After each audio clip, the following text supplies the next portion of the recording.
Olá, uma ótima tarde a todos. Começamos agora a segunda edição do Agricultura BR ao vivo para todo o Brasil. Você que nos acompanha pelas antenas parabólicas, também pelo analógico e também pelo digital da parabólica, também pela NET, Claro TV nos canais 190 e 690, pelo portal sba1.com, pelo Facebook do Canal do Boi e também todas as páginas que repetem aqui o nosso programa. Obrigado a todos. Pela Neo TV no Paraguai e aqui no Brasil também, e pela TV Imaculada Conceição, que a partir deste momento está linkado no Agricultura BR e está levando o nosso programa em sinal aberto a todo o estado do Mato Grosso do Sul. Sejam todos bem-vindos. Começa o programa de hoje falando a respeito de fatores climáticos e principalmente a respeito desses fatores climáticos ligados à soja. Olha, lá no estado do Mato Grosso, também no Mato Piba, fortes chuvas, aliás, que pelo volume, se considerar apenas o volume, alguém pode dizer que não é tanto assim. Mas a questão é o impacto que trouxe, porque ela veio toda de uma vez e essa situação fez com que se parasse, tivesse aquela paralisação em relação aos trabalhos de colheita, aos trabalhos de campo de maneira generalizada nessas áreas que estão recebendo muitas chuvas. Um dos dados que foram apontados pela SOMAR Meteorologia é de chuvas constantes também para esses próximos dias no estado do Rio Grande do Sul e boa parte dos estados produtores do país, como Paraná, Mato Grosso do Sul, Mato Grosso e também Goiás. Você vai continuar tendo da nossa programação e nas edições do Agricultura BR informações de como que vem os fatores climáticos para a soja. Veja comigo, para falar em soja, como é que vem os negócios nos portos brasileiros. Em relação aos portos, a motivação vem sendo dólar. Você acompanha comigo como é que está a soja negociada nos portos do Brasil. Nós temos valores aqui a R$ 176 para o Porto de Santos. Para Paranaguá, o valor é de R$ 175,50 a saca de 60 quilos, de acordo com a Grãos Corretora, que nos informa diariamente o que vem acontecendo com o mercado da soja, no mercado físico e também os valores de referência nos portos do Brasil.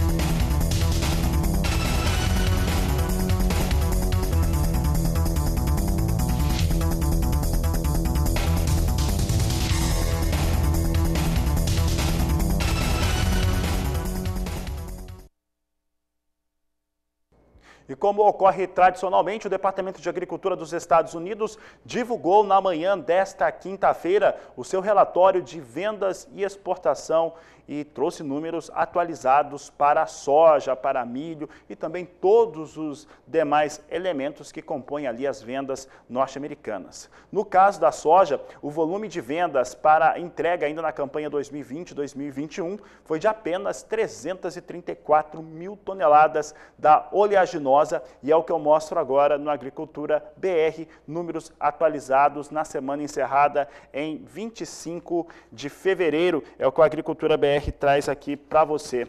Nós temos aqui o volume de 334 mil toneladas para uma vendida para essa semana, no dia 25 de fevereiro, trazendo aqui uma safra com total de vendas de 60.140.000 toneladas, de acordo com os dados apresentados hoje. A soma já traz aí para uma situação de maior volume de vendas, como o produtor rural, o agricultor que acompanha o Agricultura BR pode acompanhar. A meta de vendas para essa safra é de 61.240.000 toneladas, números que foram atualizados no último relatório de oferta e demanda do Departamento de Agricultura dos Estados Unidos.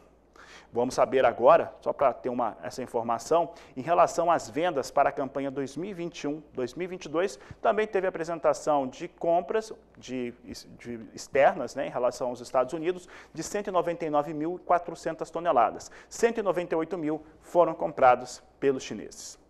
E agora sim eu vou mostrar como é que vem os negócios com soja na Bolsa de Chicago. Chicago vinha andando muito próximo à estabilidade, buscando ali alguma sustentação com novas informações em relação ao que vem acontecendo com o mercado agrícola e também principalmente da demanda, e acabou acontecendo. Nós temos aqui a posição de março em relação aos negócios que nós estamos sendo apresentados agora, é o que nós estamos apresentando. Vou pedir para a minha equipe confirmar comigo, é a posição de março mesmo, se está 14 dólares 28 centes.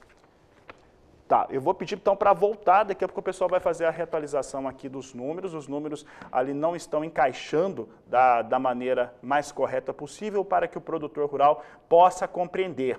Um dado interessante é em relação ao levante que nós tivemos há pouco em relação aos negócios com soja. Vinha muito na estabilidade, com ligeira alta, entretanto, neste momento, a alta para a soja, lá na Bolsa de Chicago, passa de 1%. Vamos ver se a gente consegue ver agora a soja negociada em Chicago. Se nós tivermos aqui os dados, os números, pode colocar na tela.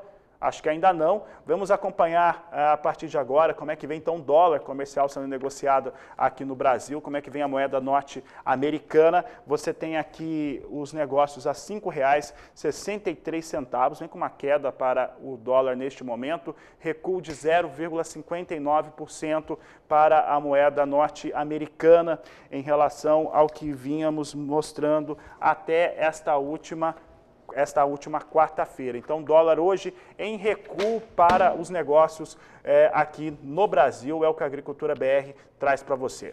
Vamos mostrar agora, vamos conversar com o Walter Pulga Júnior para saber como é que vem o dólar, mercado financeiro neste momento, como é que vem as influências em relação ao Brasil neste momento. Pulga, boa tarde, seja bem-vindo. Boa tarde a você, boa tarde a todos. Bom, o que nós temos neste momento é o dólar em forte baixa, e essa baixa ocorre porque já passou em primeiro turno no Senado a aprovação da chamada PEC emergencial. Houve a rejeição de alguns destaques que pretendiam aí flexibilizar o teto de gastos do governo, mas, de qualquer maneira, isso repercutiu muito bem no mercado, viu, Fabiano? Os senadores votarão a proposta em segundo turno ainda hoje e depois o texto volta para a Câmara dos Deputados. Isso repercutiu positivamente. Por volta das 11 horas da manhã, o dólar já caía 1,21%, chegou a recuar para R$ 5,56 em alguns momentos, né? Chegou a cair mais do que isso, chegou a cair quase 1,30%, mas agora o dólar opera um pouco acima disso, né? A 5,62 mais 58. No entanto, vem em queda de 0,66%. Importante ressaltar que, além do alívio dessa aprovação da PEC emergencial, há também, repercutindo positivamente no mercado, a exclusão do Bolsa Família do chamado guarda-chuva do teto, né? Então, isso contribui, de certa maneira, para que haja um alívio no mercado financeiro, uma tensão que começa a diminuir depois de semanas seguidas, né, de preocupação com isso. O fato é que as contas do governo preocupam quem está operando no mercado em função de o que pode ocorrer ainda este ano, caso haja um estouro nos gastos do governo. Agora, as notícias também são positivas para o lado da nossa Bolsa. A nossa Bolsa sobe agora 1,6%, contrariando o que ocorre no exterior. Veja, lá no exterior nós temos assim as bolsas em baixa nos Estados Unidos, na Europa, há uma movimentação negativa desde esta madrugada, na Ásia também as bolsas vieram em queda, mas aqui o índice Bovespa reage. O índice Bovespa adotava esse viés positivo logo pela manhã. Chegou a subir mais, hein? Chegou a passar de 114 mil pontos. Agora está em 112.950 pontos, abaixo, ligeiramente abaixo de 113 mil pontos, mas chegou a passar de 114 mil pontos. E por que isso ocorre? Ocorre porque há uma alta acentuada dos papéis da Petrobras, em função também de uma alta acentuada dos preços do petróleo no exterior. Há algumas discussões em relação para onde caminharíamos com a nossa empresa petrolífera, né? Uma das mais importantes, a mais importante do Brasil, a mais importante do mundo, né? Uma das mais importantes do mundo, mas as ações da Petrobras subiam mais de 3,5% agora há pouco, davam, de certo modo, sustentação para essa alta do índice Bovespa, enquanto lá fora o que nós temos é um movimento de queda. As bolsas lá fora, vamos ao painel, nosso painel que mostra assim as ações lá fora vem em baixa, Europa fechando em queda, e nós temos também preços em baixa para papéis que são negociados nos Estados Unidos. Isso deveria influenciar negativamente a nossa bolsa, não é o que está ocorrendo. Também pudera. Petróleo agora vem em alta de mais de 2,5% no mercado internacional, e as ações da Petrobras têm alta também, recuperam aí depois aquelas fortes perdas que nós tivemos. De certo modo, o mercado trabalha hoje em recuperação. Dólar em queda, bolsa em alta. Agora, as notícias ainda não são confortáveis para o Brasil. O Brasil saiu da lista das 10 maiores economias do mundo, segundo a agência Austin Rating, que é uma agência de classificação de risco do Brasil. E ela aponta que a queda de 4,1% no PIB, no Produto Interno Bruto Brasileiro, e a desvalorização cambial, com o dólar chegando ontem a 5,77, tiraram o Brasil da lista das 10 maiores economias do mundo. Segundo esse ranking, dados preliminares elaborados pela Austin Rating, o Brasil foi ultrapassado entre 2019 e 2020 pelo Canadá, pela Rússia e pela Coreia do Sul. Já não estamos mais entre as 10 maiores economias do mundo, segundo dados da Austin Rating. Fabiano, há alguma notícia positiva, mas ainda estamos num período bem difícil para a economia brasileira. De olho na informação, é com você. Obrigado, Walter Pulga. Daqui a pouco o Pulga volta com mais informações aqui no Agricultura BR.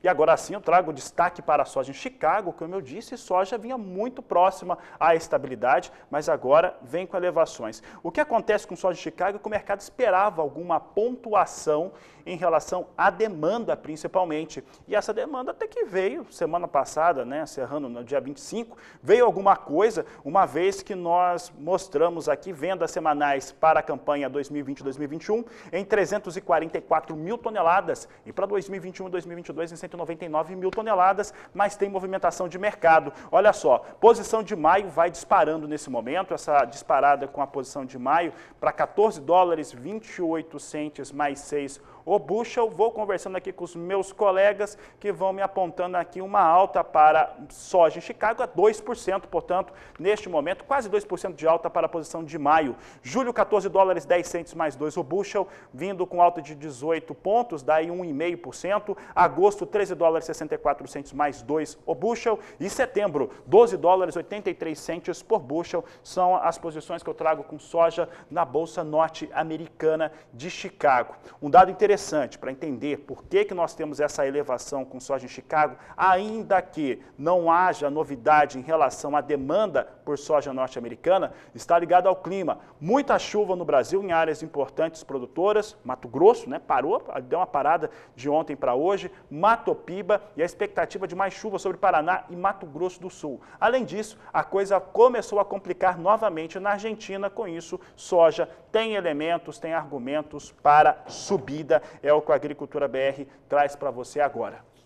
E eu aproveito agora para mudar de assunto, porque nós vamos continuar agora um tema que trazíamos na edição especial do Agricultura BR desta última quarta-feira em relação à cadeia produtiva da carne bovina, falando dos custos de cada elo da cadeia produtiva e também a rentabilidade desses elos da cadeia produtiva. Nesta última quarta-feira, nós destacávamos situações importantes em relação aos custos de produção na pecuária, para o produtor rural, também no varejo de carne bovina e tínhamos uma visão geral. Um dos participantes desta edição de quarta-feira foi Maurício Nogueira, titular da Atenagro, e você acompanha agora.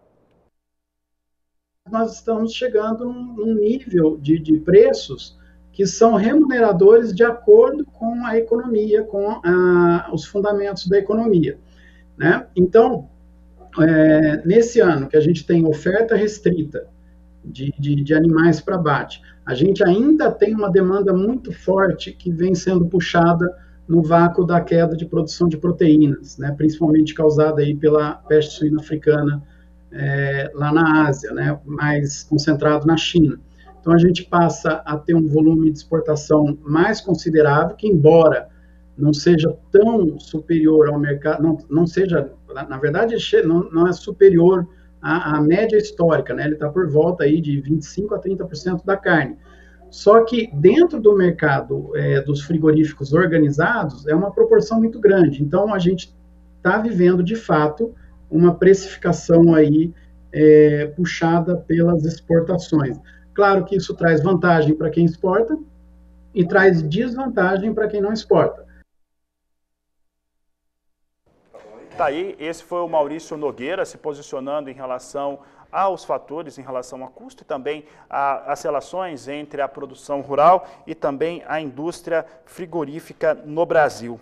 É por isso que agora eu vou conversar com um dos nossos... Agora nós somos dois convidados, mas vou conversar agora com o Vadão Gomes. Ele é titular de uma importante indústria frigorífica brasileira, trabalha com abate de bovinos e também de suínos. Vadão, eu quero agradecer a sua participação, prazer tê-lo aqui no Agricultura BR, no canal do Boi, né? E nós queremos saber, o pecuarista brasileiro também quer saber a respeito das questões, os impactos principais em relação aos custos de produção da indústria frigorífica em relação às margens, à rentabilidade da indústria. Boa tarde, seja bem-vindo. Boa tarde a todos, a você e a todos. Os custos brasileiros subiram de modo geral, tudo, né? Não é diferente na indústria frigorífica. Nós tivemos também um faturamento menor janeiro e fevereiro, 30% menor, principalmente na exportação. Exportamos menos 30%, algumas plantas, algumas fábricas, até mais do que isso, né? Temos restrição de oferta e, de coincidência, a restrição de consumo no mercado interno. A gente não consegue exportar 100% nunca. Sempre exporta parte do animal, não chegando o faturamento do boi inteiro, não chegando a 50%. Portanto, o mercado interno ele é importante. E nessa dificuldade de aquisição de matéria-prima, de boi, por exemplo, de animais, acaba trombando nesse impasse. Boi reagindo, que é natural, é importante que seja valorizada a pecuária, que o pecuarista possa investir e continuar crescendo, tendo maior condição de oferecer por genética, até por quantidade de animais, para que as plantas possam continuar funcionando. O Brasil possa continuar atuando como exportador, principal exportador do planeta. Então, nós temos uma dificuldade momentânea que eu acredito até que vai solucionar a médio prazo. Vadão, em relação à capacidade instalada hoje da sua indústria, como é que está o fator de abate em relação a escalas? Como é que estão as escalas frigoríficas aí da sua indústria? E qual que é a ociosidade que hoje você identifica no seu parque industrial? É bastante pertinente o teu questionamento. Acho que toda a indústria frigorífica brasileira, não só a nossa, está com 50% de otimização. Nós estamos um pouco mais no suíno, o mercado está mais firme de exportação do suíno, as plantas nossas de suíno, elas estão com volume maior, um percentual maior. A bovina está abaixo de 50% todas. Nós temos, assim, está conduzindo ainda sem demissão, sem nada, mas acredito que deve ter uma solução a nível de oferta e a própria valorização de preço. Nós tivemos uma redução de valor. O boi subiu no mercado interno e lá fora teve uma redução de valor de mais de 30%, coisa que o dólar não corrigiu na mesma proporção. Então, esse desencontro, esse desconforto de mercado, isso acontece normalmente. Isso deve equalizar, acredito que agora no mês que vem começa a resolver. E o volume, como você bem colocou, deve começar a melhorar o volume a produção por unidade fabril do Brasil. Todo mundo está com 50% que abate boi, que abate bovino. Então, a produção está abaixo dos 50%. Vadão, em relação às questões de comercialização dessa carne bovina que é trabalhada pela indústria frigorífica, os valores mais altos hoje que são proporcionados aos frigoríficos exportadores, principalmente os que estão fornecendo carne para a China, eles têm conseguido compensar esses custos mais altos que os parques industriais estão tendo no Brasil com uma arroba mais valorizada? Então, são duas questões aí que você coloca. No caso do exportador para a China, nós temos um protocolo do Brasil que é diferente da maioria dos países do mundo que vende para carne para a China. Então, os nossos animais é até 30 meses, o protocolo de entrada nos frigoríficos é analisado pelo próprio veterinário do MAPA, do Ministério da Agricultura, que analisa pessoalmente a quantidade de dentes do animal, né? Então, nós não conseguimos exportar 100%. Então, existe nesse protocolo, não foi a intenção das autoridades, mas acabou protegendo o mercado interno, porque eu não posso matar vaca aqui no meu frigorífico, que tem acima de 4 dentes, então não tem vaca não tem a possibilidade de matar vaca, animais com mais idade. O Brasil, todo mundo sabe, pela sua extensão e pelas diferentes regiões, nós temos animais que são criados a pasto ainda, que eles não têm essa possibilidade de abater com esse tipo de definição pelo protocolo Brasil-China. Então, o mercado interno ficou protegido em relação a isso. Então, os frigoríficos que exportam China, eles pagam mais num tipo de animal que é parte do rebanho oferecido para abate. Então, esses animais são pagos a maior, evidentemente, que são menos quantidade de oferta, em função das restrições pela idade e a dentição, acaba pagando mais. Então, o mercado chinês, que todo mundo sabe que o chinês é muito atento a esse tipo de comportamento de mercado. Tivemos aí a habilitação de mais plantas, consequentemente mais oferta, em seguida baixou o preço sensivelmente. Nós vendemos um produto lá de $7 mil que baixou para 4, quase que a metade, 50%, teve essa depreciação. Agora que nós estamos esperando pela dificuldade de oferta, pelo que nós já comentamos aqui, a diminuição do abate dos frigoríficos brasileiros, de regular esses preços, de voltar a preços próximos que nós já conseguimos lá nesse mercado chinês. Eles estão de novo na região lá com peste suína. Na China também tem alguns lugares pontuais que apareceu peste suína. Então, tudo isso eu acho que tende no mercado que se equalizar para melhora e sustentar o preço do boi que está no Brasil, que o pecuarista tem que se posicionar, tem que ficar próximo ao produtor de grão, senão ele vai sair do mercado. E aí a coisa se complica. Se nossa força hoje em relação ao mercado externo na produção, na venda de carne, de proteína animal, bovina e suína, nós temos que se manter nisso, só valorizando o animal que nós vamos se posicionar, senão não vai posicionar. Muito bem, Vadão. Vadão, eu estou aqui nos estúdios do Canal do Boi, estou com meu colega João Pedro Couto Dias, consultor de agronegócios aqui da emissora, e ele vai te fazer uma pergunta também. João Pedro, obrigado pela participação, por estar aqui conosco mais uma vez. E o Vadão Gomes trouxe uma visão muito ampla a respeito do sistema agroindustrial e como que os complexos eles precisam estar interligados. Seu entendimento e sua pergunta para o Vadão. Boa tarde, seja bem-vindo. Boa tarde. Vadão, com a participação crescente da China nas exportações brasileiras de carne bovina, mais de 40% hoje, não haveria necessidade dos frigoríficos organizar uma cadeia de fornecedores para ele, porque já que é um animal que tem um diferencial, um animal novo, bem acabado, não seria importante que os frigoríficos montassem uma cadeia ou estimulassem uma formação de cadeia de fornecedores para ele, já que a China vai comprar praticamente de janeiro a dezembro em quantidades bastante significativas? João, obrigado pela pergunta, obrigado pelo teu trabalho para o nosso setor. Tem sido muito importante, a tua atuação sempre foi. Eu tenho aqui a minha admiração. João, nós temos até conversado muito sobre isso. Se você comparar, por exemplo, com a agricultura, a pessoa faz um arrendamento de terra, ele vai lá no agente financeiro e ele financia lá um valor entre equipamentos, máquinas e o custeio de valor significativo. Na pecuária não existe isso. O que nós precisamos fazer agora é que o pecuarista não seja visto como rico. A necessidade dessa integração que você inteligentemente colocou, se o frigorífico não tiver o fornecedor, ele não vai existir mais. Está muito simples isso. A tua colocação é extremamente necessária para o mercado brasileiro. Nós temos fábricas que são as melhores do planeta, maravilhosas, pessoas, funcionários com capacitação que não tem no planeta, todo mundo sabe disso. Nós exportamos desossador, por exemplo, para outros países. Então, toda essa facilitação, o crédito, a credibilidade da nossa qualidade de carne, que não tinha, hoje nós tem respeito no mundo. Então, tudo isso somado, que nesse momento que se junta todas essas fases positivas para a carne, o consumo externo, o mercado chinês, evidentemente, que é o mais importante hoje, se o frigorífico não tiver essa integração com a produção bem definida, nós não vamos sobreviver, não é todos que vão sobreviver, nós vamos ter dificuldade de manter essas plantas importantes em funcionamento. Então, a tua colocação é muito interessante, necessária. Como é que se vai se fazer isso?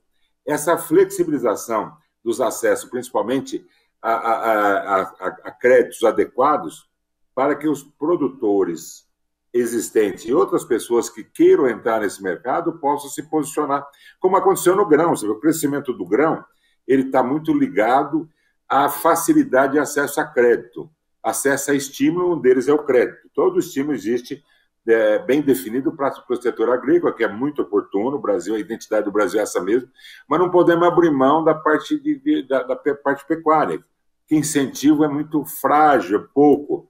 Falamos esses dias sobre esse assunto de maneira bem contundente, já foi falado com a Tereza, estamos tentando até falar com o Guedes e com o próprio Bolsonaro, para explicar isso para eles. Se não tiver essa integração de produtos adequados ao mercado externo, nós vamos ficar à mercê de mercado de segunda linha, tipo, vamos supor assim, tipo mercado que compra qualquer coisa, que nos faz concorrer com o búfalo da China. E quando a gente entra nessa vala, nós ficamos de terceira categoria, e mercado desvalorizado, etc. Então, a busca para valorizar o mercado, mostrando que os produtos nossos têm outra qualidade, posicionamento hoje do próprio produtor de acabamento, mudou-se a cabeça de todo mundo, graças ao trabalho de todo mundo, inclusive seu. Então, tudo isso soma a nosso respeito no mercado internacional.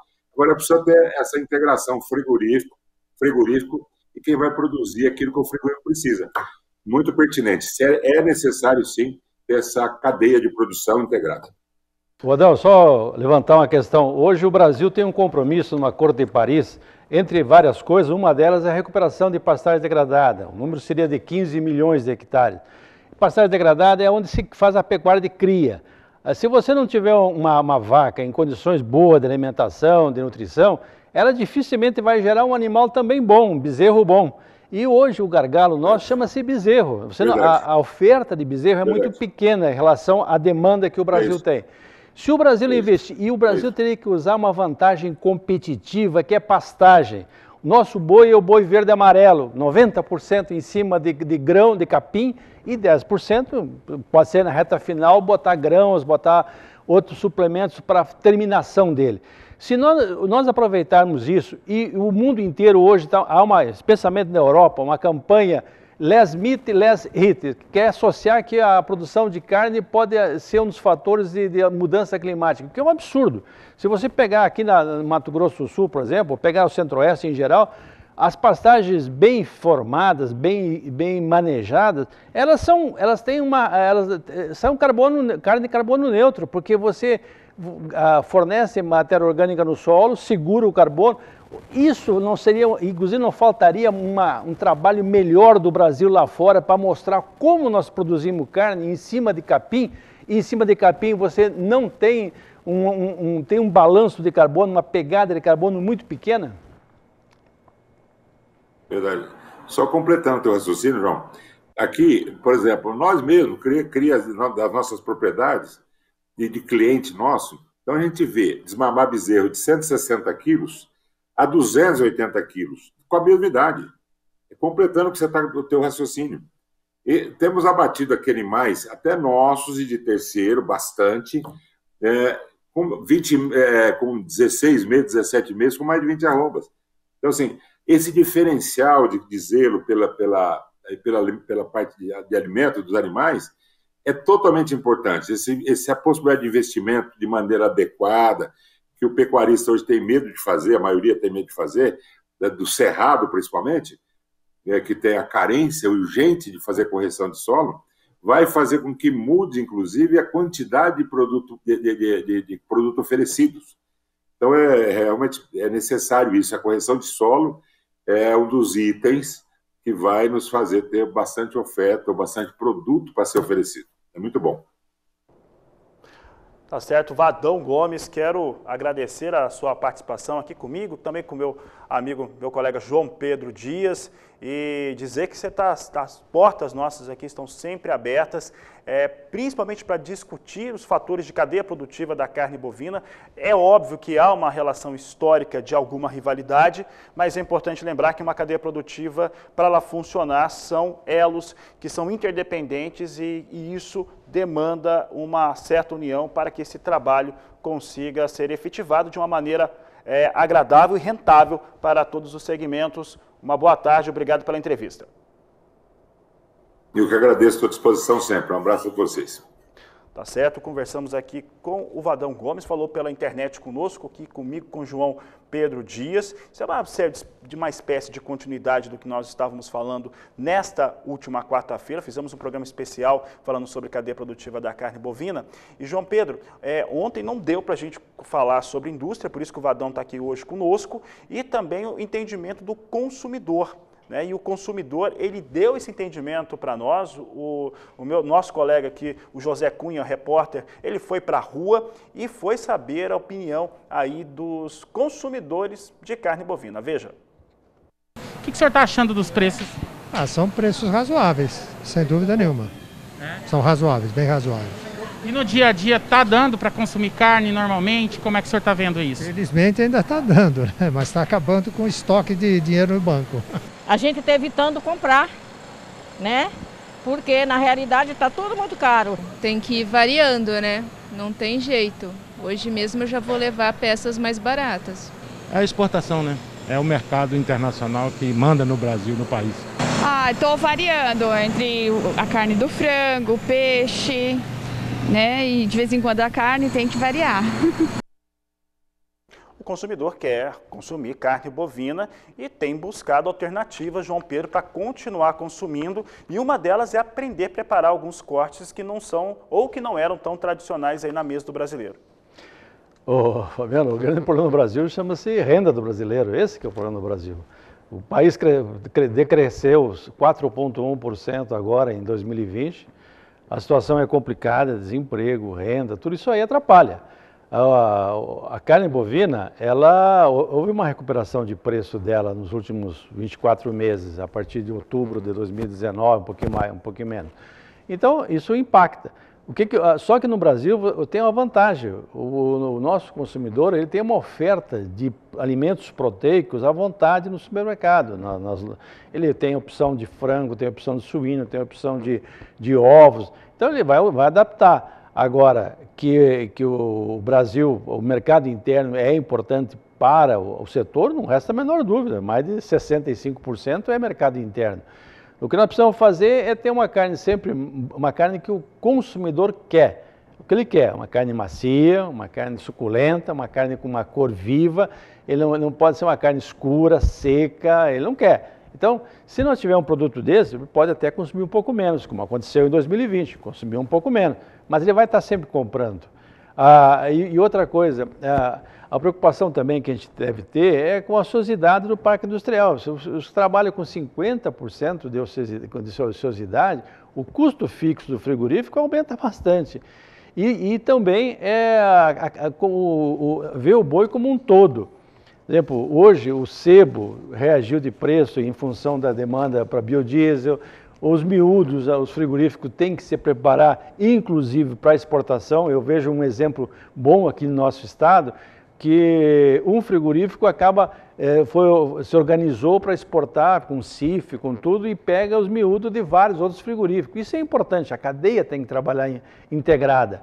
E também, quando você olha o preço, o pecuarista é uma parte do processo da formação de preço.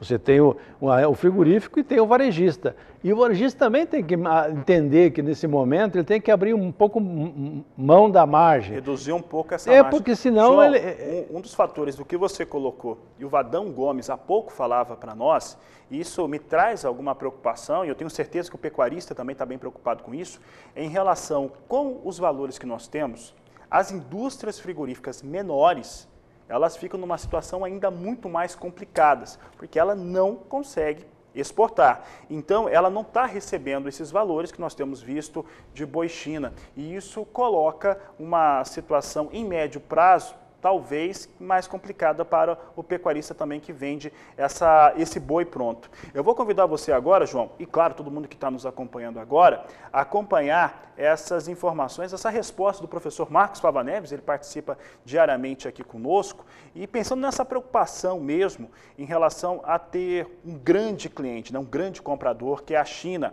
Nós perguntamos para o professor Marcos Fava Neves, especialista em planejamento estratégico do agronegócio, quais mercados novos podem ser abertos, podem ser conquistados pelo Brasil em relação à carne bovina, e ele respondeu. Sobre as carnes brasileiras, e aqui basicamente nós estamos falando de carne bovina, carne suína e carne de frango. Nas outras carnes o Brasil ainda tem um trabalho grande para chegar no estágio dessas, como peixe, como cordeiro, e outros mercados que são promissores aí no mundo. Mas eu revisei os números para comentar aqui com vocês e é impressionante a performance esperada para 2021. Carne de frango, exportar 4 milhões de toneladas num mercado de 12,1 milhões de toneladas. Se isso acontecer, o Brasil chega a 33% de participação no mercado mundial. Suínos, exportar 1,25 milhão de toneladas num mercado de 11,1, o Brasil chega a pouco mais de 11% do mercado mundial de suínos, daquilo que é transacionado, né? Daquilo que é importado, vamos dizer assim. E bovino, 2.670.000 toneladas num mercado de 10,7 milhões, o que dá 25%. Isso é uma performance fantástica.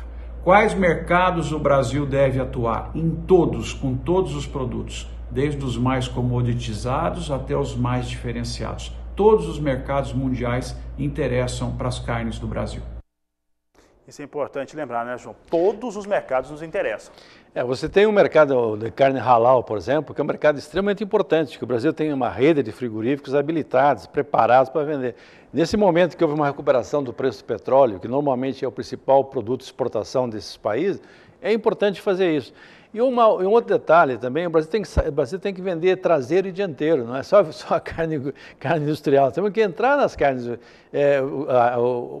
2019, no último trimestre, que o Brasil teve uma média melhor de preço da carne, o chinês veio e comprou traseiro e dianteiro. E miúdos, ou seja, fechou. Então hoje o Brasil tem que trabalhar nisso. Por exemplo, o Rabobank fez um relatório agora essa semana, mostrando que na China a venda de carne por internet, pelas empresas que vendem, aumentou 200% numa grande empresa dela. E essa empresa tem parceria com o frigorífico brasileiro. Por que não sair do Brasil já carne já pronta, embalada em mandarim para atender esse mercado? É isso que acontece. O Brasil tem que aproveitar esses nichos e o Brasil tem que vender lá fora a imagem, mostrar como é que nós produzimos carne bovina. Porque o pessoal está fazendo propaganda negativa contra o Brasil. Fala, desmatamento da Amazônia. Não é, lá na região amazônica é uma parcela até relativamente pequena. A grande parte da produção no Mato Grosso é em cima do Cerrado Mato Grossense, é em cima do Cerrado Sul Mato Grossense, do Cerrado Goiano, Tocantins. Então tem outras regiões do Brasil. E o Brasil tem que mostrar. A mulher de César não basta ser honesta, ela tem que parecer honesta, mas tem que mostrar isso lá fora. Um país que é um exemplo nesse trabalho é o Uruguai. O Uruguai é um país que vende a carne deles, faz um trabalho de marketing fantástico. A gente vai fora do Brasil, quando a gente vê nas gôndolas do mercado, quando tem bandeirinha, ou é australiana ou é uruguaia. Nós temos que copiar as coisas boas e fazer o mesmo trabalho aqui. E temos todas as condições. João Pedro, obrigado pela participação mais uma vez. Um grande abraço e você ainda volta aqui na nossa programação com Jorge Zaidan, lá no Mais Pecuária. Boa tarde. Boa tarde. Bom, e o Agricultura BR vai agora para um rápido intervalo comercial. Daqui a pouco o assunto é milho por aqui. Nós vamos falar sobre os custos de produção, sobre os valores elevados. Olha, passou do valor ontem em uma posição na B3 de R$ 94,00 a saca de 60 quilos. Vai saber do Paraná, que quer ampliar o tamanho, né, ou prazo para o cultivo. E tem uma entrevista exclusiva com Ana Luísa Lodge, titular da Estonex. Eu vou para o intervalo e volto em instantes. E os produtores de milho, segundo a safra no estado do Paraná, estão muito preocupados em conseguir fazer a semeadura do milho dentro do prazo do zoneamento agrícola para milho estadual. Por quê? Por conta das questões de seguro. Por isso, há uma solicitação para ampliação desse prazo, chamado de janela ideal e legal de zoneamento. É o que nós vamos conferir na reportagem de Mauro Andrade.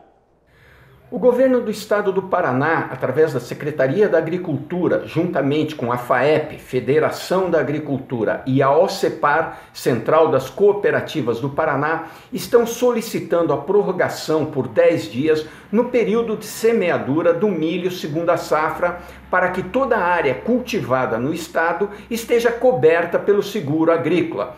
Eu conversei com Robson Mafioletti, ele é da OCEPAR, sobre a necessidade dessa prorrogação. Acompanhe.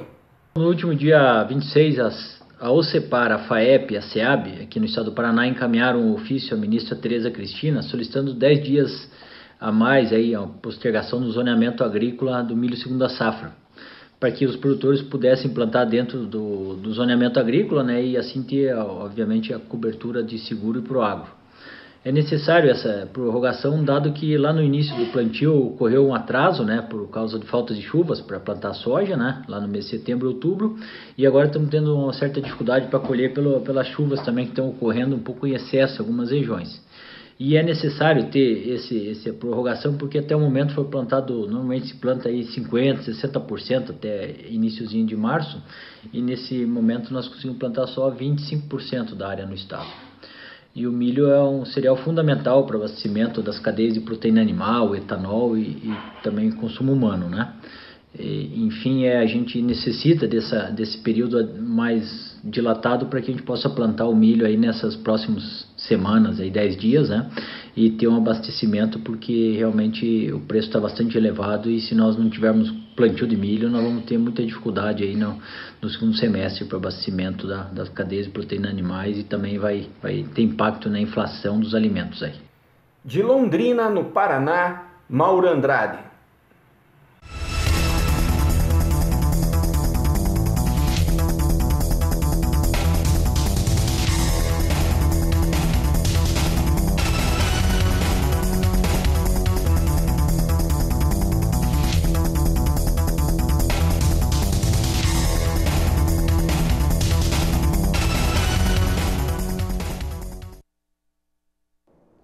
Excesso de chuvas, corte na estimativa de produção de milho primeira safra e um forte atraso, como você viu no Paraná, para o cultivo ou semeadura do milho de segunda safra. Esses elementos que eu acabo de trazer, eles representam algumas questões. Entre elas, o milho mais caro para quem precisa comprar, e todas as cadeias produtivas de carnes precisam fazer essa aquisição, e um arroxo global que vai se mantendo. Este é o assunto dessa entrevista que Ana Luísa Lodge, ela que é a analista da Stonex, concedeu à jornalista Sara Kirchhoff, que você acompanha agora. Isso mesmo, quem explica a situação do mercado do milho no Brasil para a gente, falando de Campinas, interior de São Paulo, é Ana Luísa Lodge, ela que é especialista em inteligência de mercado da Stonex. Ana, primeiramente, seja bem-vinda ao canal do Boi, e eu queria que você explicasse, né, tem uma série de cenários no Brasil em relação ao mercado do milho, ainda mais considerando que ele é produzido em diferentes regiões, e eu queria que você explicasse o que mais preocupa nesse momento em termos de produção, de produtividade. Bem-vinda mais uma vez. Olá, obrigada. A safra do milho, o que mais preocupa atualmente é em relação ao andamento da safrinha. A maior parte do milho hoje no Brasil ela é produzida na segunda safra, que é plantada agora, após a colheita da soja. E esse ano a gente está com atrasos consideráveis. A gente já teve atraso na soja, no plantio da soja, o ciclo foi mais atrasado, o que já impacta aí a janela de plantio da safrinha de milho, mas a gente está vendo muitas chuvas nas últimas semanas, o que tem aumentado os atrasos. Então, hoje a maior preocupação é isso, porque o milho ele já é mais arriscado na segunda safra, porque aqui no Brasil a gente tem uma estação seca muito marcada a partir do final de abril, de maio. Então, se não planta dentro do melhor período, o risco de faltar chuva é grande. Considerando esse cenário, o que a Stonex está esperando em termos de produção nacional? A gente diminuiu a nossa estimativa para a safrinha, a gente está agora com 81,4 milhões de toneladas. essa redução ela foi motivada aí pelas preocupações mesmo com esse excesso de chuvas impactando o ciclo do milho. E a gente precisa acompanhar as próximas semanas para ver como é que vai ser o andamento, porque novas quedas aí, novos recuos não estão descartados por causa desse maior risco mesmo. É claro que a gente pode ter surpresas positivas também e o clima acabar sendo excelente e beneficiando a safrinha, mas o risco agora já está ficando cada vez maior, porque uma boa parte da safrinha ainda precisa ser plantada. Ana, e aí não tem como fugir disso, né? O preço do milho está bem elevado no Brasil, a gente vê a saca aí rondando os R$ 85,00. Considerando esse cenário de possibilidades, evidentemente eles devem se manter firmes nos próximos dias. Você acredita em novas altas para o mercado do milho? Olha, a gente está num período de colheita da primeira safra, né? Por mais que a primeira safra ela seja bem menor que a safrinha, a gente pode ver em algumas praças, né, algum movimento até de queda que acaba sendo impedido pela comercialização, pela procura pelo milho que está grande. Então a gente acaba tendo essas diferenças regionais, onde está entrando milho no mercado, a gente pode ter eventualmente aí algum movimento de baixa, não grande, né, não nada tão significativo, porque a procura está grande. Em praças onde não tem safrinha, realmente não tem essa possibilidade, mas de maneira geral, o cenário para o milho é de manutenção de preços fortalecidos, mesmo que possam ter eventuais quedas com a entrada da primeira safra, porque a gente está se a gente olhar o balanço do milho, né, mesmo com os estoques da safra passada, e considerando aí o que está produzindo na primeira safra, ao redor de 25 milhões de toneladas, que é o número da Stonex, a gente vê aí que 25 milhões de toneladas, mais 10 milhões de toneladas de estoque, a gente teria aí uma oferta para o primeiro semestre do ano de cerca de 35 milhões de toneladas de milho. É uma oferta muito justa para o consumo interno que a gente tem no Brasil. A gente estima para o ano como um todo 72 milhões de toneladas de milho consumidas internamente. Então, fica aí um balanço bem apertado até a entrada da safrinha no segundo semestre do ano e considerando que tem todos esses riscos aí que a safra de inverno pode enfrentar em relação ao clima. Ana, enquanto a oferta interna está apertada, as exportações estão estimuladas, né, especialmente por causa do câmbio, né? O dólar aí rondando R$ 5,70. É difícil encontrar um equilíbrio nesse momento, né? A partir agora dos próximos meses, as exportações de milho, elas devem ficar baixas, né, o que é normal para o mercado no primeiro semestre, e a gente deve voltar a exportar grandes volumes no segundo semestre, que é essa sazonalidade normal do milho aqui no Brasil. Mas, de qualquer forma, a gente exportou bastante em 2020, em janeiro também teve exportações significativas, em fevereiro ainda teve exportações, então realmente o câmbio é um fator aí que acaba incentivando a demanda, não só por milho, mas pelas commodities produzidas aqui no Brasil. Perfeito. Ana Luísa Lodge, especialista em inteligência de mercado da Stonex, prazer em falar com você e até mais. Prazer é meu e um ótimo dia a todos. Maravilha, para você também. De São Paulo, Sara Kirchhoff. Sempre muito bom ter a Ana Luísa Lodge participando aqui do Agricultura BR, sempre um posicionamento importante sobre soja e milho e que você acompanha aqui no nosso programa, claro, que no Canal do Boi. Fala agora de milho negociado na Bolsa de Chicago. Olha, os números de vendas semanais do milho foram realmente... Eu vou explicar. Foram 1.300.000 toneladas vendidas, mais um cancelamento de 1.200.000. Então, o saldo ficou ali na casa de 100.000 toneladas. Vamos ver agora como que foi a percepção do mercado depois de um cancelamento forte como esse. Olha só que o mercado reage bem. Nós temos aqui a posição de maio vindo com quase 1% de alta, $5,40 mais 4 bushel. Julho, pouco mais de 1% de alta, a $5,30 mais 2. Posição de setembro também subindo mais de 1% a $4,95 mais 2 por bushel. E a posição de dezembro também a $4,79 por bushel. São os negócios que eu destaco agora com soja na Bolsa de Chicago.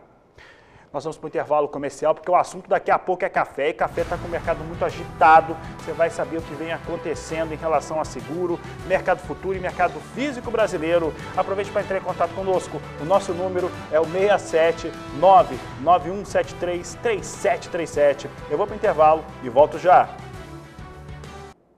Olha, há pouco aqui na Agricultura BR, nós destacávamos alguns cenários em relação ao produtor de milho lá no estado do Paraná. Lá no Mato Grosso, essa preocupação já é evidente em relação à semeadura do milho. É um exemplo, semeadura do milho dentro da sua sazonalidade correta, né, dentro da sua zona correta, que é definida, o zoneamento para o cultivo. Por que isso é importante? Primeiro, porque o cultivo vai ter, a semeadura vai ter o melhor sucesso e tem as questões ligadas a garantias, a seguro rural. Por quê? Porque pode ter uma ameaça de quebra aí desse seguro de contrato. Foi o que nos trazia nesta semana o Valdir Pacheco, e há pouco nós tínhamos aqui na reportagem do Mauro Andrade, no Paraná, também a mesma situação, mudando de estado. Nós vamos falar agora de como que ampliaram esses seguros rurais. Em 2020, dobraram o número de contratos, e este é o assunto de Walter Pulga Júnior agora, que volta ao programa. Pulga. Olha, o Ministério da Agricultura mostra em números que o número, né, de apólices, de área segurada, valor segurado, com o seguro rural, mais do que dobrou, viu? Subiu 108%. A contratação de apólices de seguro rural mais do que dobrou no ano passado em comparação com 2019. É o que informava ontem o Ministério da Agricultura. O número de apólices cresceu 108%. Passou de 93 mil aproximadamente para mais de 193 mil apólices de um ano para outro. Aliás, o Ministério da Agricultura aplicou todo o orçamento previsto para a subvenção de 881 milhões de reais que foi destinado para isso. Esse montante apoiou a cobertura aí de 13 milhões e 700 mil hectares e um valor total segurado de quase 46 bilhões de reais em todo o país. O relatório divulgado ontem pelo Ministério mostra que os índices têm uma evolução acima de 100% em relação a 2019. Agora, no ano de 2019, vamos lembrar, né? A área segurada não chegou a 7 milhões de hectares. Agora já está em quase 14 milhões de hectares. A área segurada em 2019 protegia aí, capital, né? Capital protegido dos produtores, era 19 bilhões e 500 milhões de reais. Agora está perto de 46 bilhões de reais. O Ministério não divulgou ainda a expectativa para 2021. Esses são os números de 2020. Apesar de ter anunciado aí já 1 bilhão e 300 milhões de reais no orçamento para este ano, no lançamento do Plano Safra, né? Bom, nós não devemos fechar com 1 bilhão e 300 milhões, mas acima de 1 bilhão de reais. Ao todo, as 14 seguradoras que atuam no mercado de seguro rural pagaram aí 2 bilhões e meio de indenizações aos produtores, a chamada sinistralidade, né? Anteriormente, no ano de 2019, não chegou a 2 bilhões, agora já pagaram 2 bilhões e meio. Bom, as 193.400 apólices foram contratadas por mais de 105 mil produtores. Desse contingente de 105 mil produtores, 34 receberam pela primeira vez a subvenção federal para aquisição do seguro. Aquela ajuda que o governo federal dá para quem compra o seguro rural, para quem faz o seguro rural. Isso representa aí que houve mesmo, de fato, maior inclusão de novos produtores participando do seguro rural. Agora, o maior número de contratações de apólices ocorreu na cultura da soja, praticamente 98 mil apólices, seguida por milho, mais de 33 mil apólices, e trigo, mais de 13 mil apólices. Agora, juntas essas três culturas, soja, milho e trigo, Fabiano, elas representam 80% de toda a destinação de recursos e representam quase 90% da área segurada. Bom, quem lidera isso? Produtores do Paraná, né? Em valor segurado, área segurada e número de apólices, o Paraná bem na frente. É seguido do Rio Grande do Sul e, em terceiro lugar, vem São Paulo. Ou seja, seguro rural já está, vamos dizer assim, fazendo parte da cultura do produtor rural brasileiro. É lento, é um crescimento lento, ainda há muitas áreas sem cobertura, mas é importante que está crescendo. O subsídio que o governo dá, a subvenção, apoiando a contratação de seguro, é muito importante para mudar essa cultura de seguro no Brasil. Seguro rural cresce e deve crescer mais no próximo ano. Fabiano? Obrigado, Walter Pulga Júnior. Uma boa tarde a você.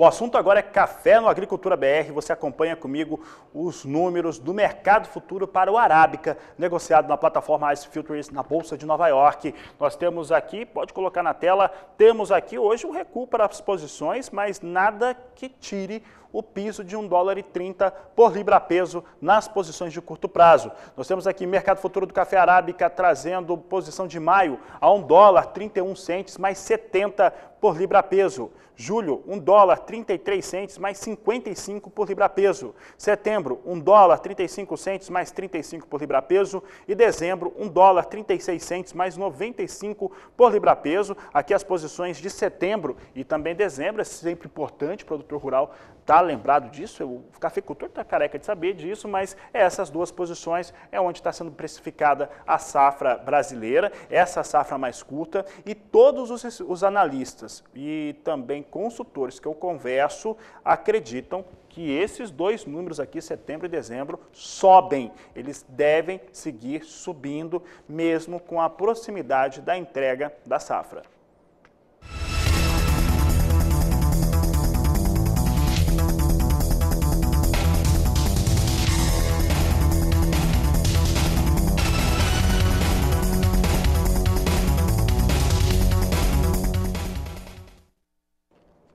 Vamos dar uma olhada agora como é que vem o café robusta negociado na Bolsa de Londres, hoje vindo com correção também, mas também mantendo o piso de $1.400. Queda hoje um pouco mais expressiva para a robusta, posição de maio a $1.403, portanto acima do piso, $1.400, com queda de 1,61%. Julho, $1.424 a tonelada, recua a 1,52%, queda de 1,37% na posição de setembro a $1.439 e novembro, $1.452 a tonelada, com recuo de 1,35%. São os negócios com café robusta na Bolsa de Londres.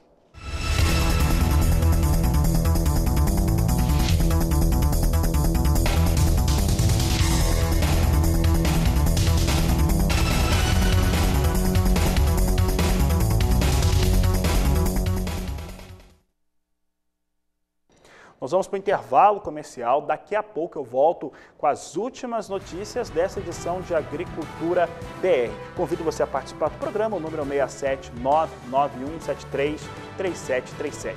Mas antes de sair para o intervalo, eu quero que você conheça uma tecnologia que é sensacional para a limpeza de pastos. Ela faz essa limpeza de pastos, consegue fazer uma reinteração com a própria terra e isso representa um melhor resultado de solo para o cultivo de pastagem. Você vai acompanhar essas informações e daqui a pouco a gente está de volta. Nós já trouxemos aqui recentemente o assunto.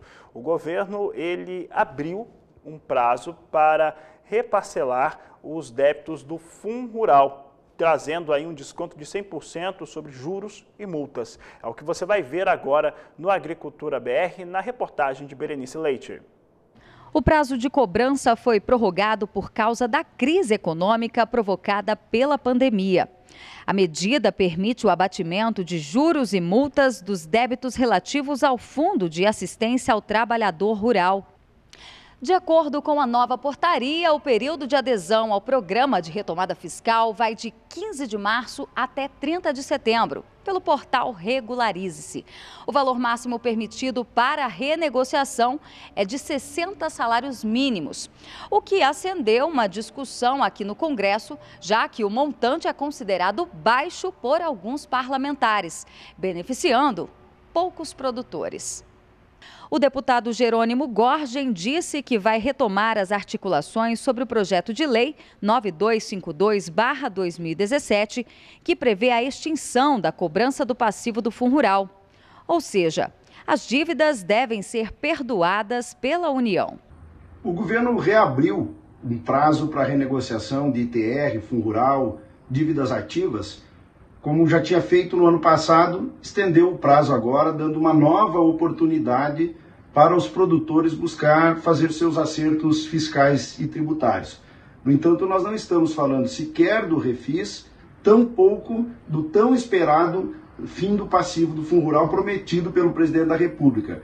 Isto atende uma parte dos produtores, especialmente aqueles que devem até 60 salários mínimos, e os demais continuam ainda sem solução. eu aproveitei o momento para cobrar do governo uma ação definitiva, porque estamos vivendo uma pandemia, o agro tem superado a sua condição de trabalho, mas não necessariamente a sua condição de renda, em razão da elevação dos custos de produção, que fazem com que todo o passivo seja sentido, especialmente esse do fundo rural, que é uma promessa esperada pelos produtores desde o início do governo.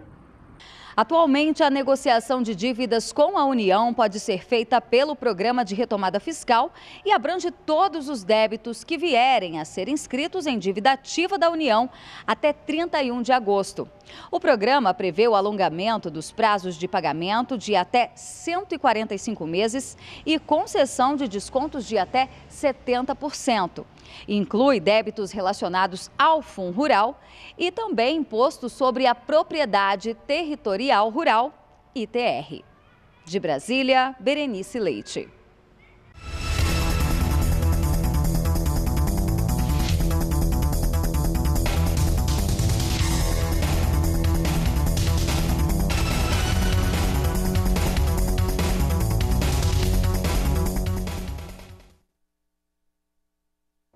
A Agricultura BR traz agora momentos finais dessa edição. Você acompanha comigo como é que vem soja negociada em Chicago neste momento. Continua mantendo a alta passa bem de 1%. Neste momento, nós temos aqui a alta para os negócios com a posição de maio a 2% de alta, 2,08% de alta, 14 dólares 32 centes mais 2 o bushel. Posição de julho, 14 dólares 13 centes mais 2 o bushel. Temos aqui a posição de agosto a 13 dólares 66 centes e a posição de setembro a 12 dólares 85 centes o bushel. Todas as posições subindo bem. Há várias preocupações em relação ao abastecimento de soja no mundo por conta das questões climáticas, das fortes chuvas no Brasil, também a Argentina. A Argentina hoje está dando o que falar em relação aos fatores climáticos. Eu vou tratar desses temas nesta edição de sexta-feira aqui no Agricultura BR2. Soja na Argentina, soja no Brasil, chuva, dificuldade de colheita e muito mais. Veja comigo agora como é que vem o dólar. O dólar vinha caindo, agora R$ 5,57 mais um, queda forte para o dólar, 1,64 de queda, 1,64% de queda. Ainda assim o dólar permanece no patamar bem alto, R$ 5,57. Com essas informações, essa edição do Agricultura BR fica por aqui. Eu desejo a todos uma excelente tarde. Volto logo mais na terceira edição, às 16 horas. A todos, um grande abraço e até lá!